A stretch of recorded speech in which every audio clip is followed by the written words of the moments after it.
This is the Tudors, Dynasty, and Beyond podcast. History with a twist. And now your host, Rebecca Larson. Hello and welcome back to the show. I'm your host, Rebecca Larson, and I am joined once again by a great friend of the show, Dr. James Taffe. Welcome back. Thank you for having me back. I can't keep away, apparently.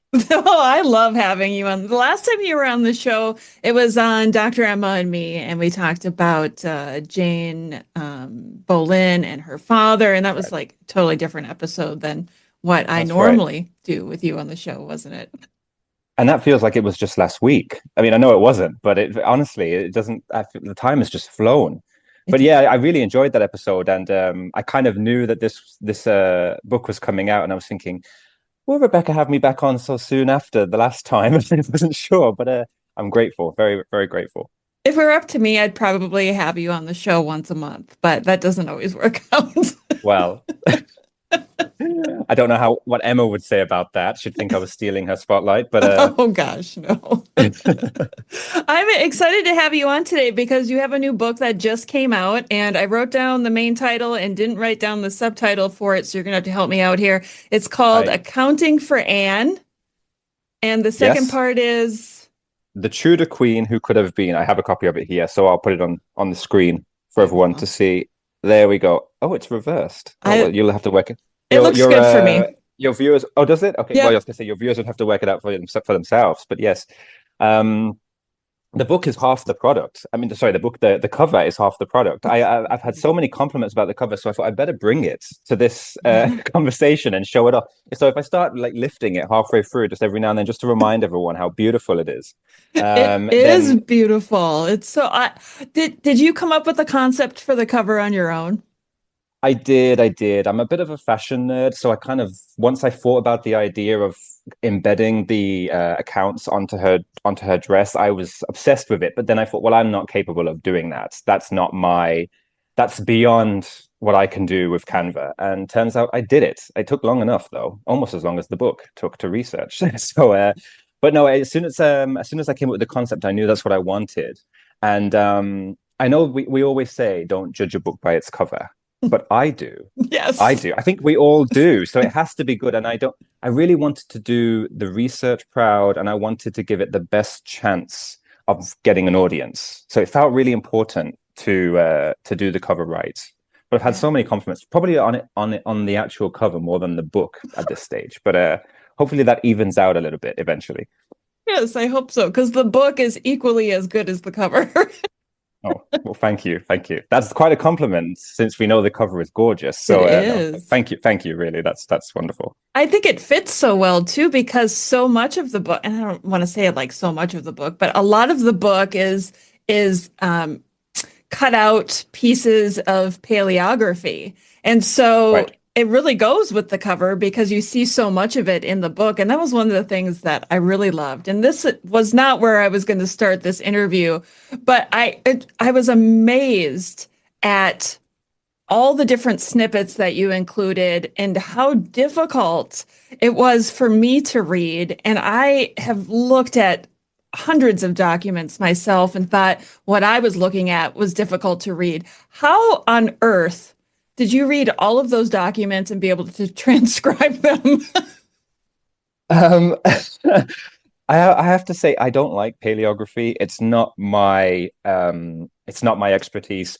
But it's just I had the privilege of looking at these same documents over and over and over again. The amount of times I've had to open them again just to check for evidence of a different kind for all different projects or articles I was writing. And so I think my familiarity with them is just a huge advantage. But generally, if you give me a like document today, and it's written by a different hand, I'm just very familiar with the hands of those who wrote Anne's accounts. I am not able to, I am not that good at reading paleography either. But for these accounts, I would consider myself the foremost expert just for the fact I've spent so much time with them. And you are right that a lot of the book is pieced together, sort of, I call it scaffolding with Anne's accounts. I wanted people to see what the actual accounts look like and to get a feel of what the documents are themselves.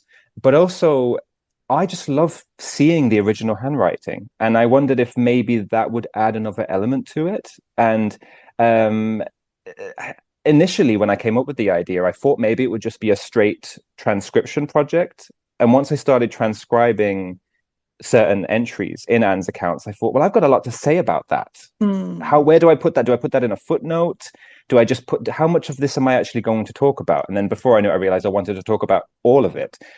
So what began as sort of a project of trying to make Anne's accounts more accessible in the sense of just an edition that people could read became a story in itself, which I love. So.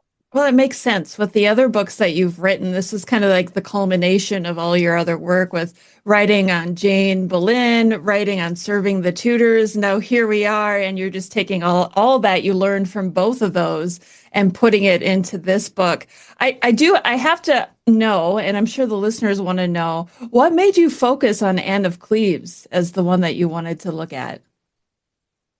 Well, my interest in Anne's accounts begins with the idea of wanting to know more about her household rather than about Anne. So, but I was actually researching all of the households of Henry VIII's queens. So I was kind of treating them all very equally. And people often say I have a favorite wife, I have a favorite queen. And my favorite changed all the time in the sense of whoever it was I was actually researching at that time and therefore became the most compelling to me. Anne of Cleves was always sort of on the periphery of my mind because there's not as much material in some respects about her than there are about Henry's other wives. But when it comes to her accounts, hers are the only ones which have survived in full. So once I knew the kind of evidence I wanted to look at, particularly for my research, before I was really interested in Anne came to the front. She almost insisted on being the subject this time because there is so much to learn about Anne in these accounts that I have not seen printed or become so much the focus before in biographies of her. And that whenever I see an original like angle like that, I can't resist it. I have to say, if I think there's a gap in our like understanding of something, particularly if it's something that I want to know more about, it's over. I'm straight in there, and I'm just like, that is what I'm going to concentrate on for the next 6 months of my life. But this project dates back to 2019. That's when I first read them, and ever since then I've just been coming back and back and back to them. Anne of Cleves is sort of now, probably as of recording, my favorite. But that's no surprise because I've spent the last 6 months with her. Like I really have just. I admire her, I really do. And that's something which I try. I mean, we don't want to become too subjective when it comes to historical figures, but I feel like I've gotten to know her. And I'm trying to remain objective about her, as you should as a historian, but I really do admire her from the accounts. Yeah, I've always found her fascinating, and it's always like you want to know more about her because her tenure was so short-lived.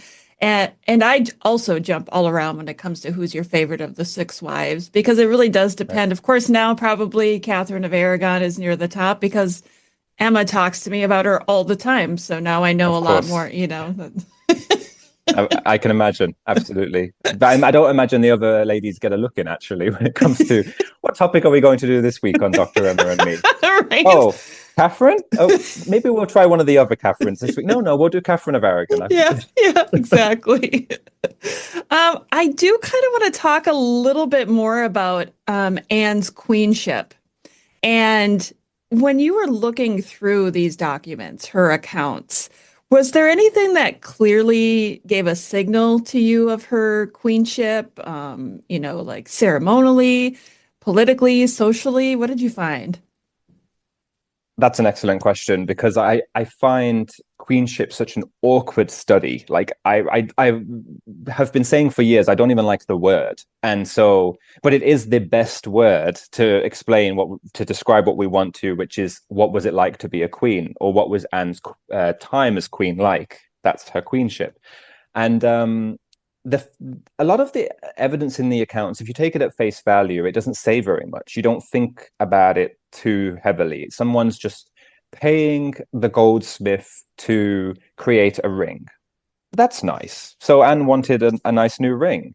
But if you look deeper, that goldsmith was imprinting or engraving Anne's seal onto a signet ring, which she could wear and use to authenticate documents with her seal.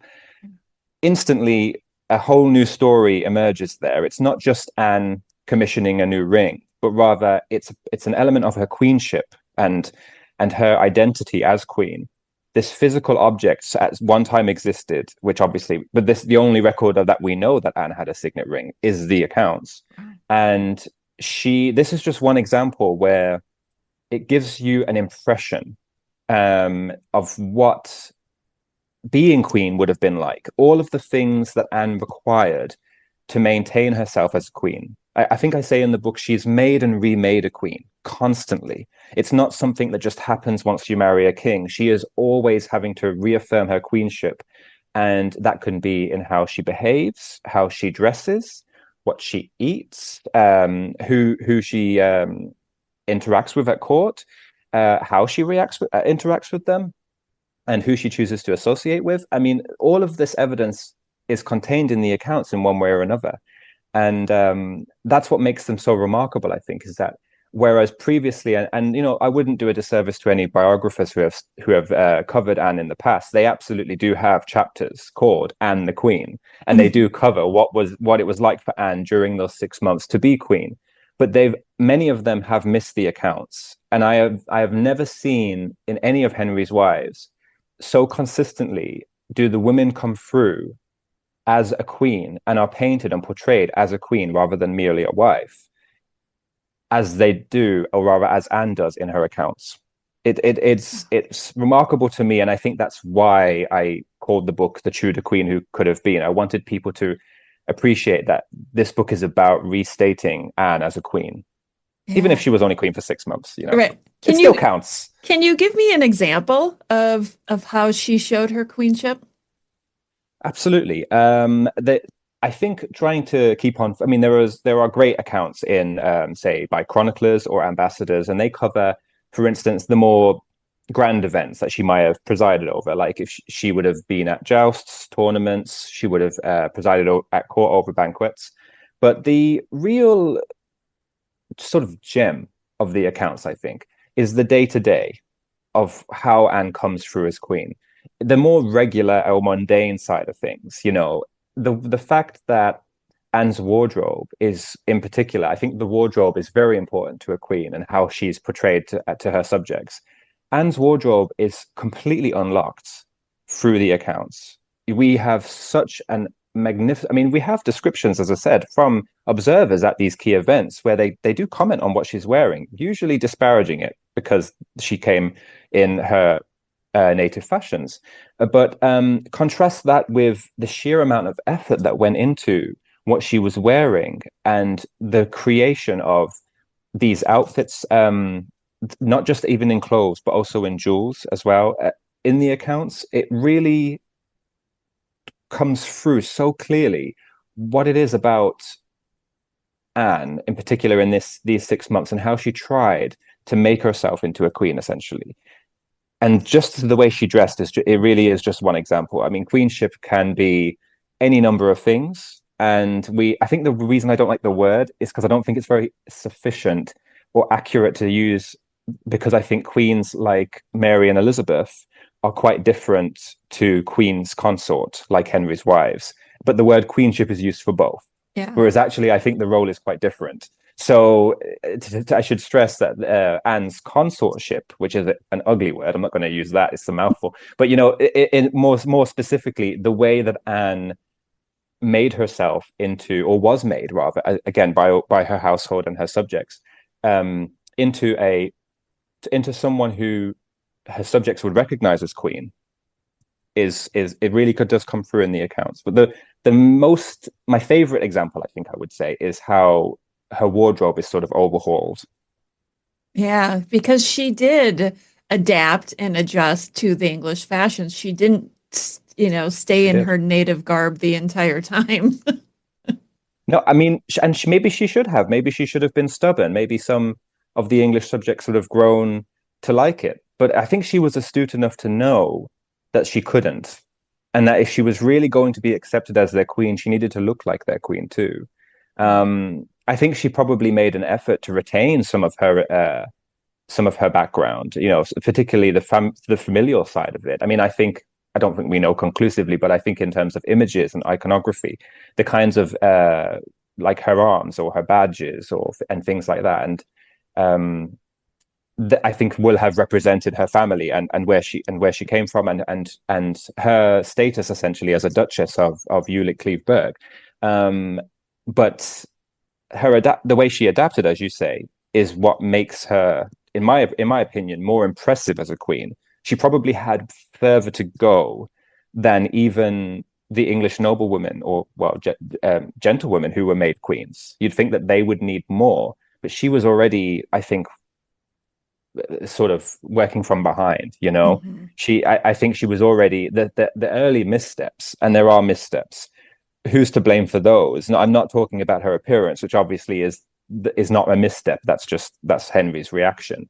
But there was anxiety early on about whether or not Anne was ready to be queen, and I think those anxieties were probably well placed. As in, she hadn't really been prepared properly, and she tries her best to prepare herself to be queen. But yes, I'm going off topic now. So no, I'm like carried away. Sorry, yeah, I'm just completely diverted from the question. But yes, I mean, I think I could talk about the accounts and about Anne in particular for hours and hours. So just stop me if you have to. I am like you started talking about missteps, and of course, I immediately want to go into that. Like, what did you see as some of the missteps? Well, the biggest one I think is it's not really fair on Anne because she wasn't given the chance to. The biggest misstep for Anne is her first meeting with the king. I think the fact that he came in disguised at Rochester and she didn't know it was him. And I can imagine Henry's ego being so uncontrollable that he couldn't even though he was disguised, even though he went in there dressed like the rest of his gentlemen, I don't think he could accept when she didn't show him the reverence that he was used to, or that she wasn't in some way charmed by him, even without his crown. That's not really a misstep on Anne's part. I think that's actually a misstep on Henry's part and on the English court for having that expectation, like she was going to be able to receive the king. It was such an unfair, like a total disadvantage to put Anna right at the beginning. Every time I read the account, it frustrates me because, you know, maybe she wasn't particularly impressed with Henry when she first met him. I mean, is that her fault? I mean, well, I'm sorry to Henry, you know, that's not so much a misstep. I think in terms of missteps that Anne made, again, when we're talking about fashions, someone should have had the conversation early on about how Anne was going to come across and how she was going to look to the English subjects and what they might have what their impression of, because it's not so much that they didn't even like German fashions, it's just that they would be so unfamiliar to them. They should have thought about that, I think. And I keep saying they. By they, I mean maybe her family, maybe her party, maybe some of the German noblemen and women. There is a lot of evidence that particularly in the depositions of Henry's court after the fact, that generally people who met Anne were either incredibly charmed by her and impressed by her, like her manner, and some people praised her physical appearance too. Which really was just a matter of taste, really. I mean, that's not really fair on Anne to blame her for that. But there were some reports that they knew that she was not a good fit for Henry. And some of those things, I think, could have been controlled a bit better. I don't just mean in how she dressed, but rather maybe she should have been given more, again, she didn't really have much choice in the first meeting, but maybe she should have been given more of an education on I don't know, how to behave as a queen. Because that's the funny thing. The reports sort of suggest like that's exactly what they knew that was going to be a problem. Her mother and her brother asked the Earl of Southampton to help frame her. I don't know if they used the word frame or if I used the word frame, but I just used it. So, but how to frame her as a queen 6 weeks or so before she arrives in England. Not nearly enough time probably for her to really get to grips with the role. But they obviously were thinking about it. They must have known that there was a lot of expectation back in England for what kind of queen she was going to be. And I think that's why I like the accounts so much, because they give me the impression, and I hope the reader the impression too, that Anne really tried. She went for it. She wanted to be queen, and she wanted to be a good queen. And maybe she was again, working from behind. She had a lot of catching up to do, but my God, she did. She caught up, I think what eventually why the marriage failed were our circumstances beyond her control. She would have been an excellent queen if she had been allowed to remain so. I wish she had. I wish we could tell a different story about her. I want to talk about one of the other things, of course, that Henry VIII didn't like about her. And Of course. I think you brought forth maybe a little attention to hygiene and Oh, right. how, he would say she smelled. He wasn't the only person that had mentioned her odor, maybe is the right way to say it. Can we go into that and what you found in these accounts that kind of showed the effort she was making?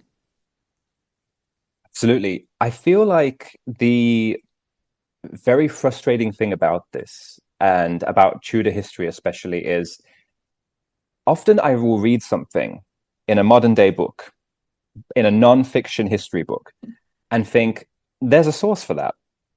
And then I'll go looking for it and it doesn't exist. And Yes. then you realize that it's been, I don't know if conflated is the word or embellished, but sometimes a quote or two quotes can be combined and it completely changes the meaning of what someone says.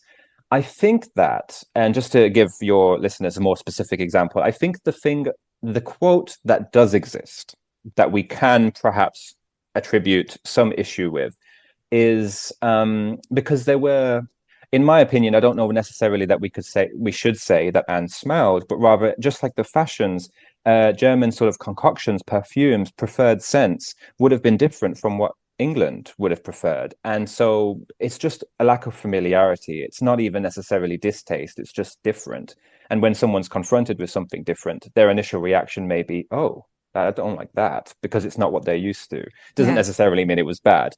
But the quote that I think that, again, the quote is often attributed to Cromwell, but I think I didn't go as far into my digging on this in the book as I probably could have, but the furthest I got was that the quote does not come from Cromwell, that he has been misquoted, I believe, or rather that's as far as what evidence has survived. It's not something that Cromwell had heard from Henry or that Henry had said to Cromwell. It's something that Henry had said to one of his grooms, the groom of the stool, Thomas Heneage. And he says displeasant airs, that Henry feels some displeasant airs about her. And I don't even try in the book to make a point about saying, well, this must mean, because I think the quote itself is kind of obscure. I think it might mean even just the way she behaved. And Mhm. I don't know even how to get into whether or not airs and graces was like a quote or like a phrasing back then. Did he mean displeasant airs and the way she carried herself rather than some sort of scent? That is something which, having had hundreds of entries to contend with, the one entry that makes a little bit of sense, well, there's a couple that make a little bit of context to this issue, is that immediately there are pages and grooms of Anne's in England who go around royal palaces picking flowers and herbs, as they often did for all of the queens, to create perfumes, to create scents which would be to make her chambers more sensually pleasing. And also, the wardrobe department were supposed to send her clothes and to keep them in such fine condition as well. So I think this issue about odor or hygiene is as far. I mean, I would be happy for someone to send me the quote that they believe is the original, the primary source for this. I don't think that there is one. I'm not about to say that Anne has been slandered, because I think that Henry's distaste for her is very clear. But when it came to the issue of like smell, and senses are really important if they're very difficult to find in the sources, as you can imagine. I didn't find anything that was conclusively that Henry didn't like the way that Anne smelled. I think it makes sense if we're talking about fashions and different tastes between two different countries. It's possible. And I think that the quote displeasant airs with her, like he felt displeasant airs with her, that's probably talking about some kind of smell or scent, that could have been a German perfume that he wasn't familiar with. But we don't really know. And I really don't want to see the quote from Cromwell again, because I'm sure that that's like two quotes tacked together and it's completely wrong. And I'm not going to name any names, although I think I do in the book. And I shouldn't, because actually I'm sure I've got things wrong too. So I should not be like, you don't want to say, look, you got it wrong. We all make mistakes. We all Yeah. misquote things at times. It's a nightmare of a job having hundreds of references that you have to make sure are correct. Inevitably, something is going to slip through the cracks. But this one quote that Cromwell, I don't, because it wasn't displeasant airs. I mean, I could probably try and bring it up on screen now, so it made sense to me. But the Cromwell quote is something else. It's, that Anne had such ill smells about her, but or very evil smells about her. That's often quoted by historians. I have not seen a original source for that. I believe that that is from a historian from the 17th century, and he may just be paraphrasing one of the depositions that he's read, maybe potentially Henege's deposition. So yeah, that was probably more than you asked for that question. But it is one of those things. I did do a deep dive on it, and I wish I had more time to look into it. Maybe I will after this. I mean, the book's out now, so maybe not. But I'll leave that for somebody else to take up. Yeah. But then you get to a point when you've spent hours trying to figure out, whether or not Anne had some kind of odor, and then you realize, does this matter this much? Right. Like that. I'm spending so much time on this, and it's just barely relevant to the accounts even. And I thought, James, you've got to stop. Like, this is you've done your best to try and clear up this confusion that's been created over 5 centuries. Let somebody else deal with the rest, and I will. I'm not going back to it. That is the most difficult part, I think, of researching and writing on a specific subject, is knowing when to stop going down the rabbit holes. Yes. Where is the limit? I don't think that there is one. I'm everything inside of me is saying, don't say the limit does not exist, but the limit does not exist when it comes to these rabbit holes. I even talking to you now, I know that I will go back into the accounts at some point. There were only 2 references, I think, by the end, out of hundreds and hundreds, where I didn't. I'm intrigued by what they say, but I couldn't figure out enough of who it was or what it was. Only 2. And it would drive me insane for the rest of my life. And that is a rabbit hole that I will be forever down, probably. Because how could I not? I'm very much a bit of a perfectionist and a completionist, and I, as much as possible, have put the accounts into this book. But there are still 1 or 2 references where I'm like, what is that? Who is that? And I know there's more to it. You'll know yourself, because when you start going down the rabbit hole, it becomes an obsession. And you can't stop yourself. It's someone else needs to come and pull you out of it. That's the key. Yes. Oh my gosh. I know for a fact in my Thomas Seymour research, I read somewhere once one specific thing. And do you think I could find where I read that again? And I've gone through like every single note. I reorganized my office this weekend. I was going through old notebooks. Going, maybe I'll find it in here. It's an obsession, because if I don't find it again, did I just make this up? Mm-hmm. It has to have come from somewhere, right? Right. And it really does happen to all of us. One of my worst habits, I think, is when I footnote something, and then I'll say find reference, and then 3 months later I'm doing my final proofread, and it still says find reference, and I'm like, well, now it's too late. Now you've left it to the absolute last minute to figure out where this comes from. And I'm so angry with myself at that point. But then it must have come from somewhere. This happens a lot with Tudor history, where I feel like the line between sort of fiction and non-fiction is so blurred, and because some historians, brilliant historians, don't provide references, it only makes matters worse. I know that sometimes that's the decision of the publisher, so it's not the historian I'm blaming, but that's an issue. Like, it's not just. Maybe it's not an issue actually for the sort of regular reader, but when I find a quote in a non-fiction book, I believe it comes from somewhere, even if they haven't provided the reference, and that I can spend hours and hours and hours trying to find it. There's still a reference from the Christmas book about, I think it was like a snowball fight or something, that I'm still trying to find to this day. That was 2 years ago I wrote that, and I can't let it go. I want to know, where did this come from? I might just have to ring up the historian myself and ask them, where did you get this from? Because you didn't provide a reference. Anyway, I'm going to stop talking now. I'm just so glad that I'm glad that you mentioned that, because I have some things in my Thomas Seymour book where I put find source. So I'm glad you said this. I need to find the source now before it's too late. Yeah, I'm so glad that I'm not the only one. It's No. just sometimes that is not what you're concentrating on at the time. You need to keep moving. You can't afford to go down that rabbit hole. So you'll Yeah. come back to it later. Yeah. And then when you do, you're like, what is that? Yeah. What am I doing here? Why didn't I deal with this 3 months ago? Exactly. Oh, the pains, right? Okay, It is so pain. I do want to continue on talking about her household, Right. because one of the things that I found rather interesting that I want you to go a little deeper into is that her accounts show rewards, wages, gratitudes. Um, what did that all reveal to you about her relationship with her household? Oh, Rebecca, that question. It's like made for me. I have to say. I mean, it's probably something that most of your listeners would hopefully be as interested in as I am, but maybe they won't. But I have been researching the relationship between master or mistress of the household, the Tudors, and their servants for as long as I can remember now. And so, and Anne's accounts in this regard are genuinely such a gift, not just because they're complete, so we get a general idea of how often this happened over 6 months, but just the variety of, as you say, there's wages, there's rewards, it goes on and on. There is so much to find in Anne's accounts. And I have some references, for instance, where she just, because I'll give an example now. One of her maids of honor were paid about £10 a year. About £10. It was £10 a year. But one of her maids of honor, Catherine Carey, was given as a reward in one instance £15. So Yes. it's worth more than her wages for a whole year. Nothing in the accounts tells us what it's for. And, on the face value of it, it's tantalizing because we don't know why Catherine deserved this £15, which would have been a lot of money to her.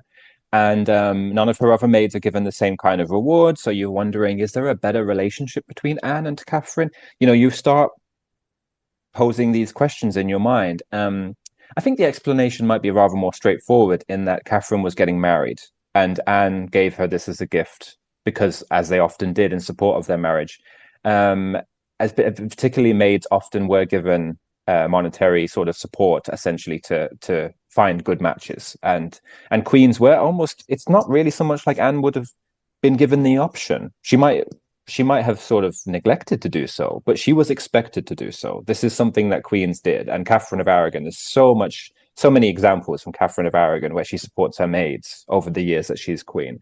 And but this is one very particular example for Anne.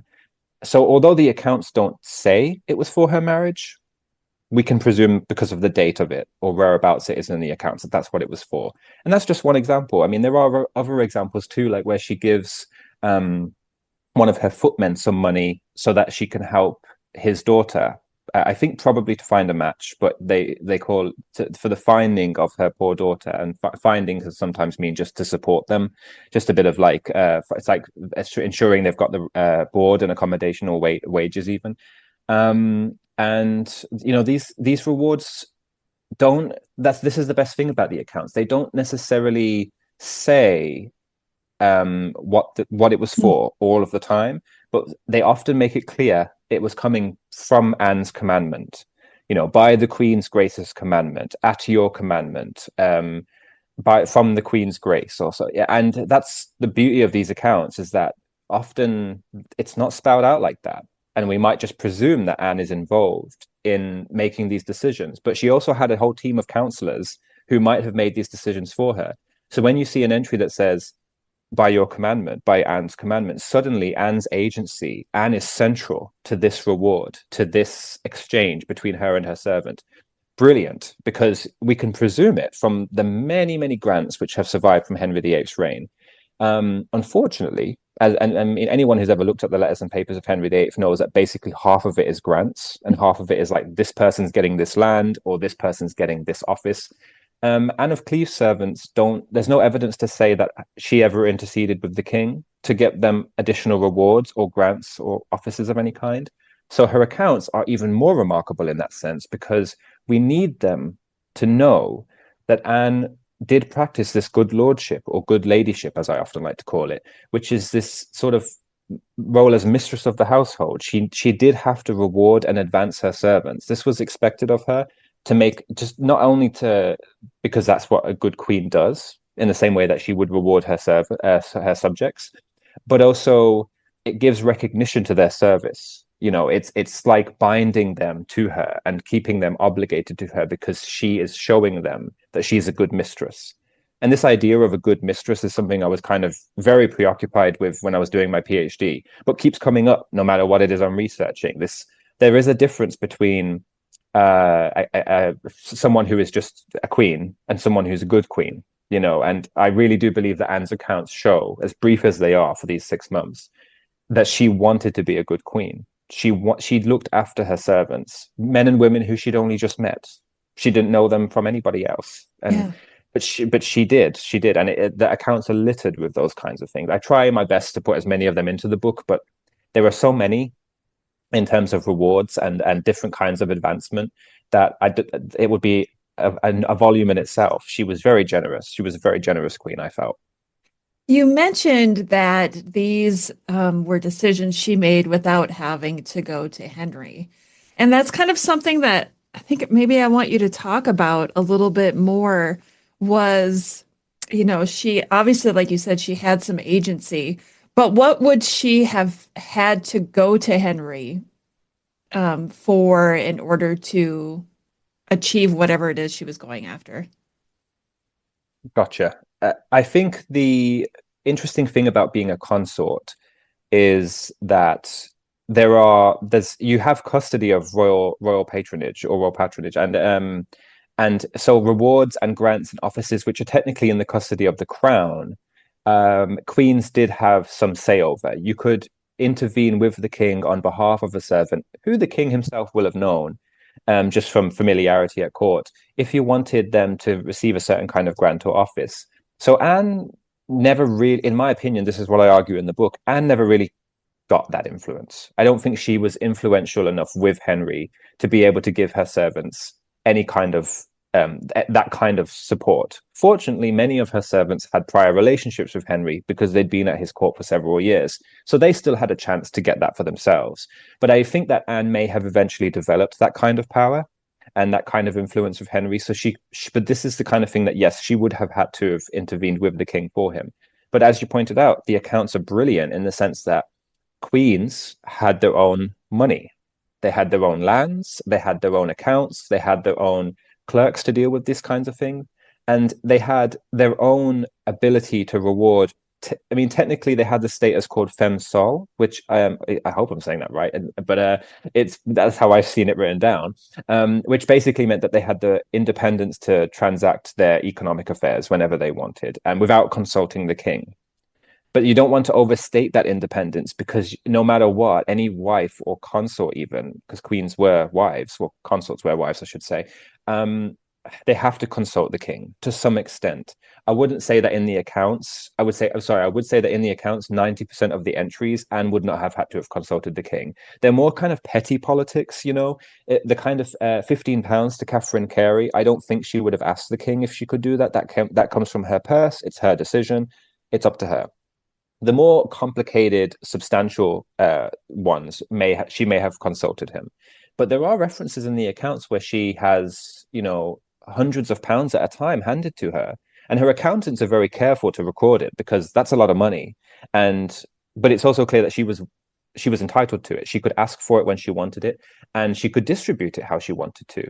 She wouldn't always just reward her household. She would reward poorer subjects in particular if she interacted with them when she was in local parks, or if they were at the court gates.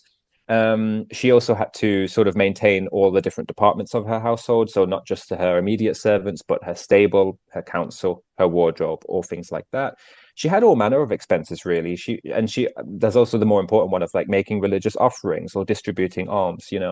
A lot of this stuff, it's very clear, it's just her right because she's queen. Some of the people in England may not have actually seen Anne as a queen, but she had the status for sure, and she had the power. And you are right that the accounts are a testament to the fact that she was operating independently even then. I mean, she lives the rest of her life as an independent noblewoman, and her household then very much is under her jurisdiction. She does have to occasionally petition for an allowance that she was promised by the king for the rest of her life. But that independence is not that different to the independence she exercised when she was queen. I mean, whenever you're with Henry VIII, he's always going to intervene. He's always going to interfere to some extent. But that's the accounts are really important to remind us again that, you know, queens were powerful. They weren't always beholden to the king. They had their own affinity, and they had their own circle, which they managed.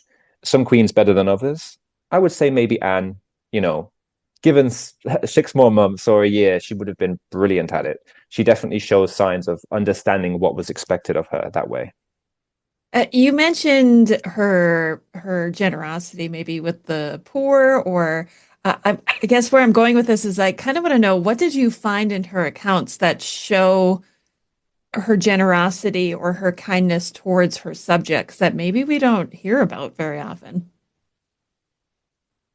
I mean, there are so many entries in Anne's accounts, considering it's just 6 months for that she's giving money to poor subjects. Sometimes it's not necessarily money. I think sometimes she might give gifts, or maybe it's always money, and then she receives gifts. That's what it is. So the most important thing is often poorer people would come to the court gates and hopefully try and get an audience with the queen. This may be by presenting a petition to one of her servants who are coming and going, or if they feel like they've got a good enough reason. But the Tudors were quite good at showing publicly that they were charitable, that they were, you know, that they were of the people essentially, and that they would reward their subjects. And so whenever so I think I'm sort of not going to be able to tell you exactly who gave what from the top of my head, but I know that Anne received some chickens, some apples. She received a leek at one point from on St.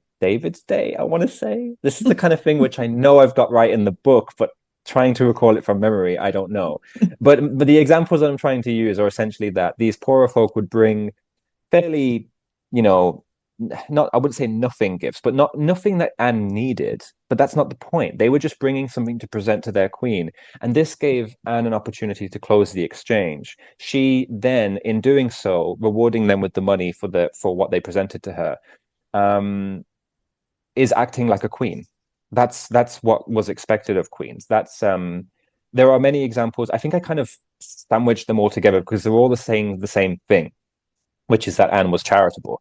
Her generosity, I think, probably isn't like, if the accounts of the rest of Henry VIII's wives had survived, you could easily compare and contrast, but they don't really survive in that way. We have, for instance, William Latimer's account of Anne Boleyn being particularly charitable to poor people, but William Latimer's account may or may not have some kind of agenda. That's the beauty of the accounts, you see. I don't know if we should compare them to Henry VIII's generosity because he had a lot more money to give out. But Anne, independently in these accounts, without any real bias or agenda, that's the best thing about accounts. It shows clearly that when she was approached, or whenever she was presented a petition, or a poor person, or a lame person, or someone who had some kind of injury, or was in some kind of hardship, she recognized it and she responded to it as a queen should. And that's one of my favorite things about the accounts, really, is the human interactions that are implied from just a very simple reference. A lot of the entries in the accounts allude to these conversations that must be happening, these interactions, these two people meeting. Anne did interact with her subjects. It's very easy to forget that because she was queen for such a short amount of time, and you can imagine her isolating herself because she doesn't have quite a firm grasp of the language that she should have by the time she's only just arrived in England, or she might feel more nervous about taking on that role when she's only just arrived. And yet the accounts suggest no, she threw herself straight into it, and there is a lot of evidence there to say that Anne, really embodied that part of the role. I just feel like your book really helps us get a more well-rounded version of Anne of Cleves. Yes, there have been biographies written about her, but this just adds an extra layer to her that I think we didn't have before. So I want to thank you for that because I think this is amazing. Thank you for saying it. I mean, that's kind of makes it all worthwhile. That's the kind of thing that the kind of feedback that I really do need, and reminds me why I even do it in the first place. I mean, I do it because I'm interested. I'm not Yeah. I'm not totally selfless, and I'm not really all about doing it for the preserving history as much as I do believe that is important. I'm obsessed with it, and I'm interested in it, and I apply myself that way. But to get that kind of feedback, I really do appreciate you saying that, because that's only what I would hope, that people will come away from reading this and have a new impression of Anne, as you say, a more well-rounded impression of Anne, because Yeah. there are histories of Anne out there, and this doesn't invalidate them. It definitely, some things it might correct, definitely, and some things it might put into new perspective, especially in 2026. But in general, a more well-rounded and balanced view is what I was going for, and I hope that I've achieved that. Thank you. Yeah, I definitely think you have. I do want to ask you another question about the household. I feel like I could talk to you for 3 hours on this subject. I have so many questions, but I would happily talk for 3 hours about the household. Believe me. don't say that. My listeners will ask for a 3 hour episode. I would find it impossible to resist. I feel like they might regret it once they've turned up. And if this ever does happen and you're listening now, just leave when I start going on. If you need to go and do something else, because once I start talking, someone does need to stop me, and especially when it comes to households. I want to know, were there any particular individuals maybe in her orbit that surprised you? Like maybe people that we should shine a little spotlight on? That's a great question. Yes. I was particularly drawn to her German attendants, or rather, any attendants who came from Germany and the Low Countries, because I believe that her train may have picked up other people as she traveled through the Low Countries, and some of them may have originated from there, but also have been with her in her household in Germany before she left. And I was most drawn to these because I feel like I mean, servants in general can be hidden figures, but this contingent in particular were hidden because English records, particularly not Anne's accounts are a good example of this, but say English records of the household, like the royal household as a whole, and of the court, do not account for Anne's German attendance. They don't actually worry about that. They are obviously paid by somebody else. In some cases, they're rewarded by Anne specifically through her accounts. Those are the names which really stood out to me.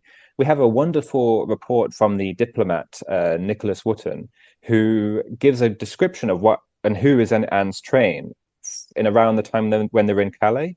Thank God he did, because he does list some important names and gives us a more general idea of who these people were and what kind of status they were when they were coming, those who were with Anne when she was coming to England. And they mention an aged steward. Sorry, Wotton mentions an aged steward called Tenagle.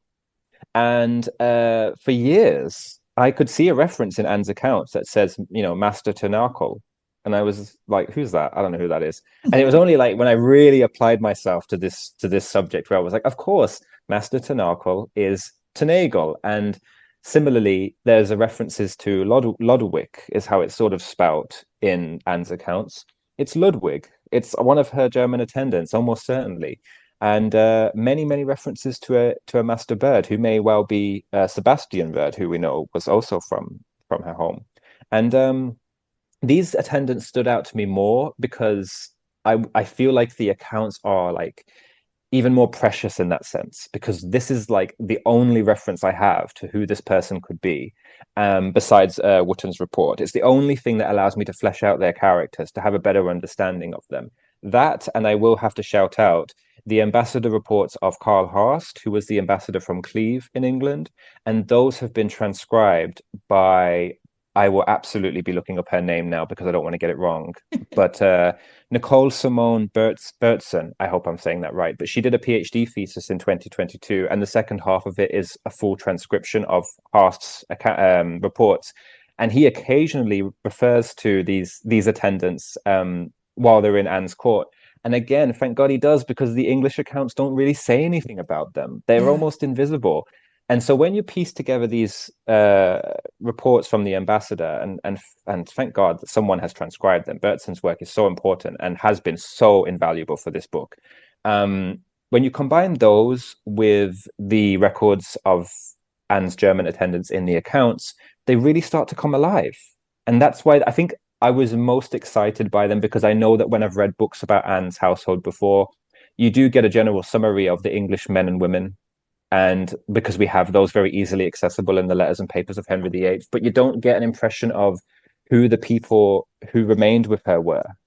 And when you combine Anne's accounts with past reports, and then also any evidence that survives after the annulment of her marriage, you get an impression of who remains with her. And there are some of these German attendants who, it wasn't just for Anne to have a whole new life in England, it was them too, because they stayed with her for like 17 years. And I just find that so remarkable. Like, it was a life-changing experience, not just for Anne, but for all of these men and women who came with her. Yes. And I can't even imagine, like, they must have liked it in England. They must have liked her and liked the country. Yes, I like to think it's her, like that she was a good mistress, and they knew that they could have a good life if they stayed in her household. Henry had given her a very generous settlement, so they weren't really going to expect any financial difficulty. Although I do sort of make the point later on in the book that it's nothing compared to being a queen. They did have issues at times, but relative to the average Tudor person, very comfortable, I would say, a kind of life. And it's quite touching, really, to think that one of the last things that some of these German attendants request from Anne is some kind of subsidy or not just permission, but like the money that they need to go back home. If Anne's going to die, if she's on her deathbed, they have no real reason to be in England. Some of them clearly feel like they would rather go home after building an entire life for the last 17 years in England, and now they're leaving. So it was Anne. They stayed with Anne. I didn't make that point in the book, but it's a great one that just came to mind. Thank you for that. But I might just have to go and edit it in. No, but it's a really good point that actually, why did they stay? Were they going to have a good life, or did they stay for Anne? And I think maybe that suggests that some of them stayed for Anne. Yeah. Oh, that's amazing. Well, as somebody who lived away from home for 25 years and then returned, I can't imagine them returning to their home country and it not being drastically different from what they left. Because for me, it was exactly, I thought it was going home, everything was going to be recognizable. And then you go back home after 25 years and you go, oh, everything kept changing while I was gone. Right. That does make me think, like, who was waiting for them back home? Like, because they were servants, they didn't necessarily have the opportunity to bring all their families with them. And that does make me wonder, like, how did they have family that they hadn't seen for 17 years because they had this duty of service to Anne, and then they finally went home. Yeah. I wish I knew more. This is definitely a blind spot for me. I wish I knew more about the German records, and particularly the German courts. I don't know how much of this has survived, but what I was able to recover is generally my understanding of the English records. And we're fortunate that some of these attendants were taxed while they were in England, so you can trace them as they're sort of remaining with Anne. But some of them did go home, and then they're sort of they're at least off my map. Like, I don't know how. That's a blind spot for me, and this is one of the things that I think that this book is worth writing, is not just because, well, I don't know everything. There are elements to this book and to these accounts which somebody else whose expertise it is, or rather who's more familiar with this kind of thing, will be able to pick up, and I hopefully are inspired by some of this stuff. Yeah. Did you ever have any oh wow moments when you were going through these accounts? Just something that really surprised you? I really don't want to mention the parrot again, because I think I talk about it too much. But maybe I've never mentioned it in a podcast. But Anne had a parrot, so that surprised me. She was technically gifted it by I think it's a poor woman who gives it to her, but someone gives her a parrot, and exotic animals are not unusual gifts for the Tudors at this time. That's the kind of thing that you would gift to a king or a queen. Yeah. But the more important thing is that the accounts show that Anne essentially took on the parrot as her pet. And because she was having to pay for the parrot to be escorted to different palaces, to follow her around, basically, and to also to feed it. You know, she could have regifted the parrot quite easily. She could have left it to one of the noblemen or women at court. But it sort of sounds like, from the accounts, like she actually really liked the parrot and kept it and asked for it to be brought to her as often as she could. And that surprised me, because it's a real human element to Anne, which we can presume all of these men and women who we don't really know enough about had these sides to them. But that's when I saw the word parrot, I thought, that's nice. But then when you realize it recurs through a few of the entries, that was a wow moment for me. That was, I mean, definitely a eureka moment that I had was when I'd been staring at this name, which looked like Mr. Cecil, or Master Cecil, I should say, for ages. And I'd seen it printed as Mr. Cecil in a couple of other books. And I thought, it's Mr. Cecil then, or Master Cecil, I should say. It's written as Mr., so I always say Mr. in my head, but it's Master Cecil. But, you know, it didn't make sense to me because there were no obvious Cecils at court, at least at this time, who you could attribute this entry to. And then it occurred to me that the C, or how it appears like a C, is written very similar to the T in Tanakh. And so I realized it wasn't Cecil, it was Tyrrell. And then I knew exactly who it was, or at least in my opinion, but I can't prove it because it just says Master Cecil, Master Tyrrell. But I was very like, this is the kind of work that this involved, staring at the screen, trying to figure out. I mean, an expert paleographer would have had it like that in a second, but that's not who I am. So I struggled. And but when I knew it said Tyrrell, I just jumped out of my chair and I was like, I know who that is. And it doesn't even make any difference really to what I was trying to say in the book. It's not, nobody else is going to find that interesting, but it's a perfect example of how the sort of struggle that you get when you're trying to especially with names can be so tricky, trying to get to read these accounts correctly, or to read any kind of 16th century hand correctly. There are so many pitfalls that you can fall into, but it's unbelievably satisfying when you get when something just clicks.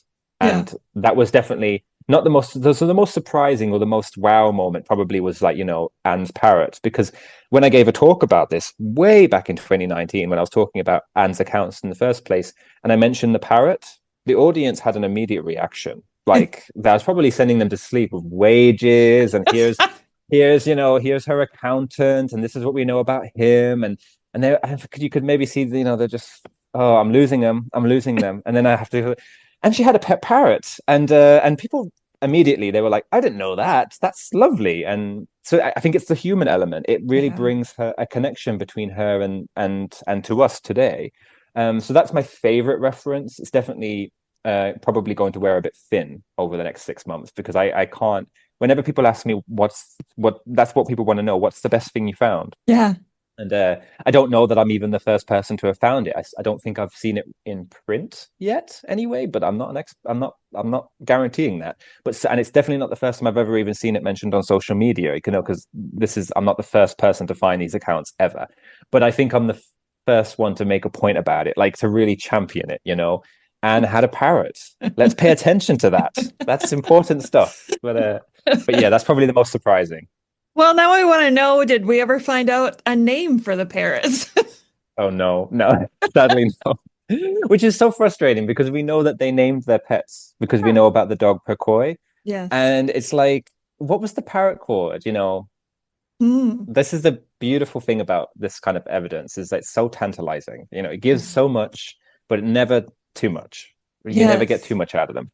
I love that you mentioned the paleography and how everybody had called him Master Cecil, and you realized that it was somebody else. I can relate to you in that situation, because sometimes you just find something and you go, oh no, it's actually this. And that feeling that comes over you in that moment, I don't know if it's pride or what it is, but you're just like, yeah, that's right. I just figured this out and nobody else has figured this out before. And it could just be such a minor thing. It's truly wonderful. It really is a great feeling. And it's important as well, because even though better scholars than me have written about Anne of Cleves before, it is important to check again. I have so much respect for some of the authors that I read and so much admiration, but we all make mistakes. So it's not pointing out and going, you got that wrong. It's more like, as much as I love you, I need to check again for myself. I need to think about this a little bit more. And maybe I shouldn't let all of you. Maybe not everyone should take for granted that I might have made a mistake in this book because my paleography isn't excellent. But in terms of these accounts, it's pretty spot on. And because I've spent far too much time, more time than I care to admit, looking at them.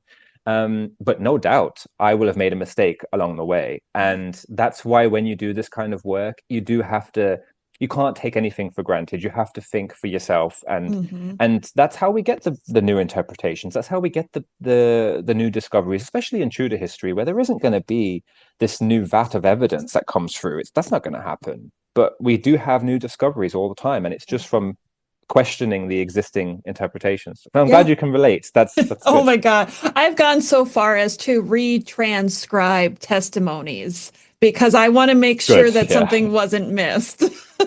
Absolutely. And the letters and papers of Henry VIII, which is like where we all begin, they're so insufficient that way because they're summaries most of the time. And even the transcriptions aren't always right. So you do have to do it. It's painstaking work, though. Oh my gosh. Oh my God. I have an example. I just found, like I said, I was organizing my closet this week, and I just found an example where I was going through with, blanks, certain letters, another blank, and then words.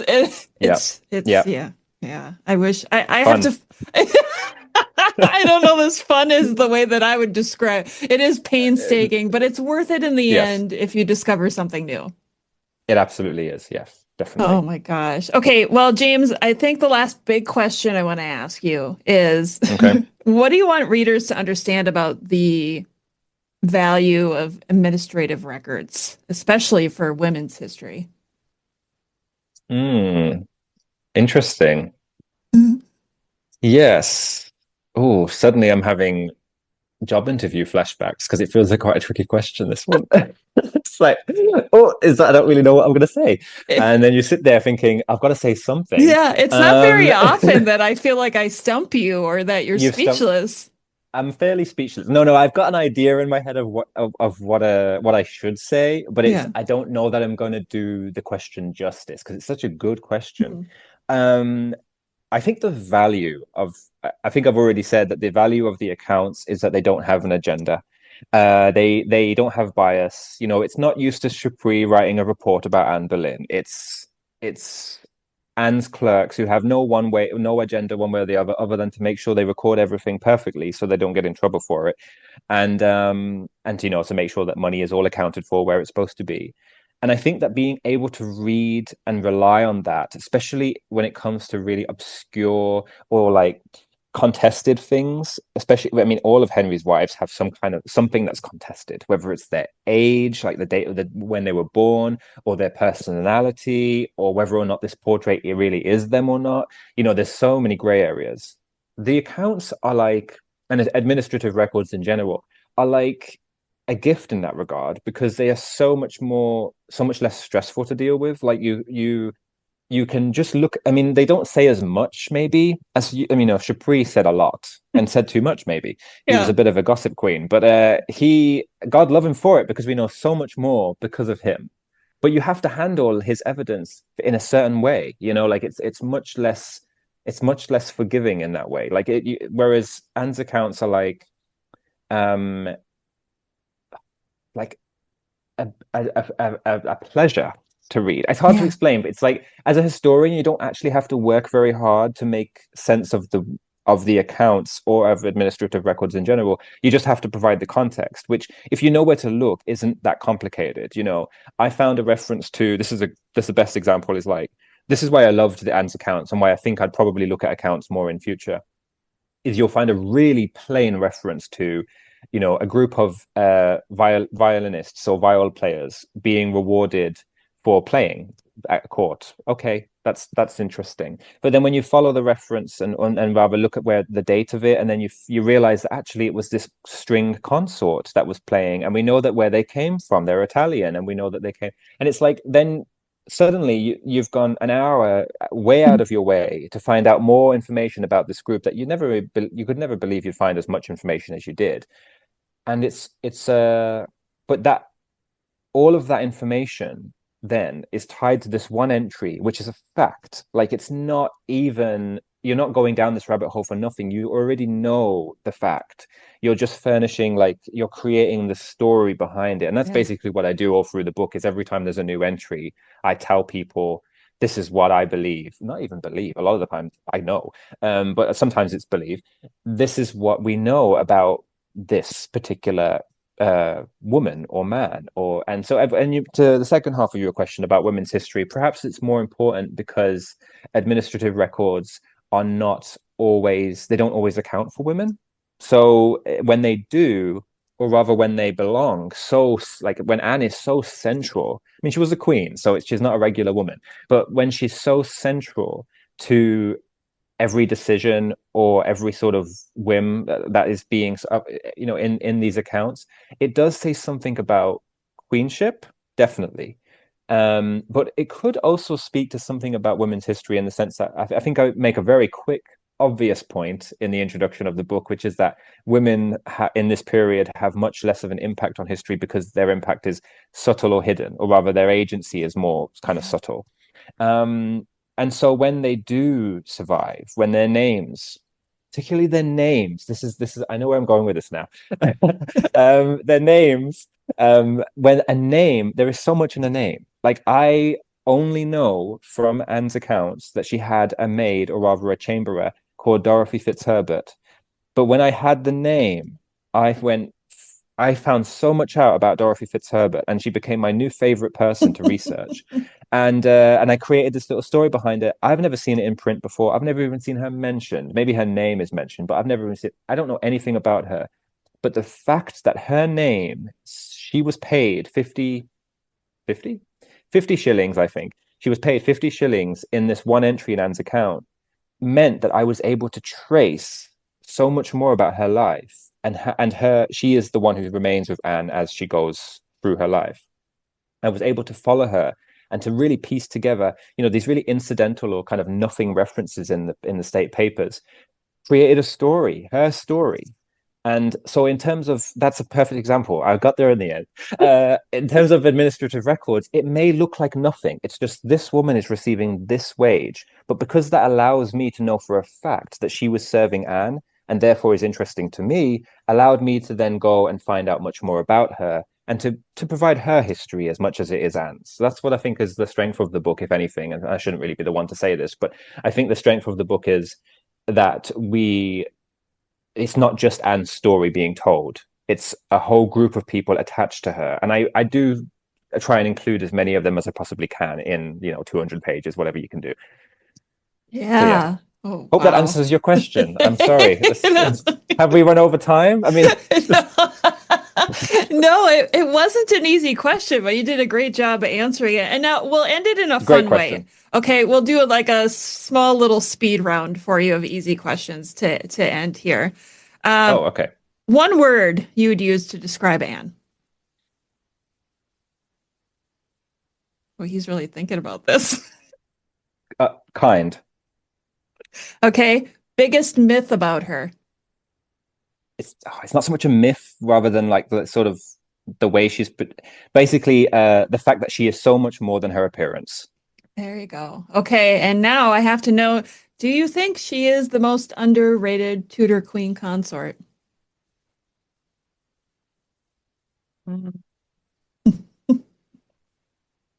I love that you're putting thought into this. I know this isn't meant to be a lightning round, and your listeners probably just want to get on with their day, and I'm just keeping them hostage here. I'm going to say no, just because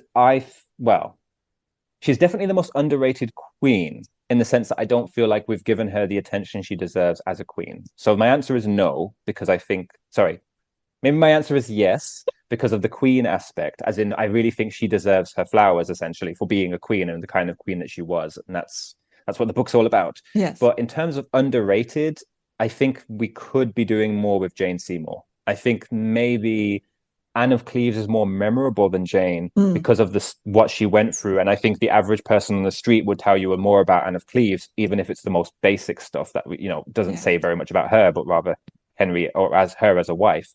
But Jane, I'm not even sure if you said Jane Seymour to someone that they would necessarily know immediately that that was Henry's third wife, or that she Wow. was the mother of Edward VI. So underrated is a tricky word, but yes, I think my answer is double-sided there. Again, you didn't ask for all that, but you got it. You got all that. Just I feel and like to learn to stop. no, you're fine. I keep saying, Dr. Elizabeth Norton has a new biography coming out on Jane Seymour that I am so excited about. I Yes. keep emailing her, asking her like, when are you ready? Because let's, and she's like, you're gonna love some of the stuff that I found. I'm like, stop teasing me. Oh, beautiful. I can't wait either. If it's even half as good as her biography on Anne of Cleves, then Yeah. it's going to be brilliant. She does a wonderful job, I think, of sort of cutting through the mystery or the confusion. And it's just basically like, this is what we know. Yes. And in the sense of Jane Seymour, I'm looking for, I mean, she has already done a book on Jane Seymour, but I know Mhm. she's doing a lot more research and giving it almost a bit more of an academic backbone, if that's fair to say. That's Yes. why Yeah. that's my impression of it. And I can't wait either. I mean, if she wasn't doing it, I'd be doing it. So, because I think Jane Seymour is very intriguing and has deserves more of a sort of a substantial take. But without wanting to have spent all this time talking about my own book, I do want to give a quick shout out, not just to Elizabeth Norton's biography, but Heather Darcy's biography on Anne of Cleves too. We also should look at Mary Sala's work, Refa Warnick's work. Why did I start this? It's like I'm giving an award speech and I'm going to forget someone. But it's the biographers, they're all in the book. Valerie Shute, I don't know if that's how you say her name, but I think that's how you say it. All of these scholars, brilliant, would not have even got halfway anywhere near any way to understanding Anne if it wasn't for their work before mine.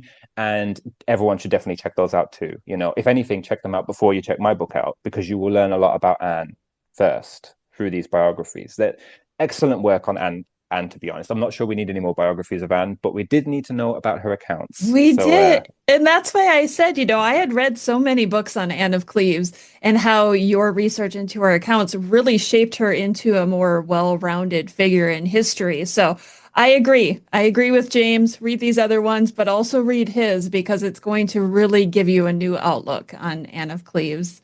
And Accounting for Anne is now out. Where can people find it? first of all, thank you for all of that. That's wonderful. And you can find it exclusively on Amazon. That's where my books are. I would love to work towards getting it into some bookshops, especially more independent bookshops. And I'm learning more and more every time I do this. But there are certain things which I can't get my head around. So at the moment, if you want to read it, it's available on Amazon, for better or worse. That's where I you'll find it. I will include a link in the show notes to that as well. Thank you. James, you are one of my favorite guests. I love chatting with you. I love your books. I love the way you do research and you're able to relay that research to the reader. I can't gush about you enough. Honestly, if I could have you on once a month, I would. So we have to start figuring out more things we can talk about. Thank you so much. No, honestly, it's one of my favorite podcasts. I'm more than happy to come back and talk whenever. I mean, and I'm sure the listeners can tell that I have a certain sense of anxiety when it comes to being sort of interviewed or even but whenever I come on this podcast, I do feel like it's a conversation and I very quickly relax. And I appreciate that. I think it's really rare. So I'm grateful for the chance to talk about my research. And if anyone's still listening, thank you for listening to me going on about this. You probably don't need to buy the book anymore. No, no, I'm just kidding. But seriously, thank you for having me back on. It's been a pleasure. Dr. James Taft, thank you. Thanks for listening to Tudors, Dynasty, and Beyond. If you enjoyed the episode, please take a moment to follow or subscribe wherever you're listening so you never miss a new release. And if you loved it, leave a quick review. It helps more history lovers find the show. Want to support the podcast and get bonus content? Head to patreon.com/tutorsdynasty. You can also find the link in the show notes of this episode. Join the conversation with Rebecca on social media at Tudors Dynasty. Until next time.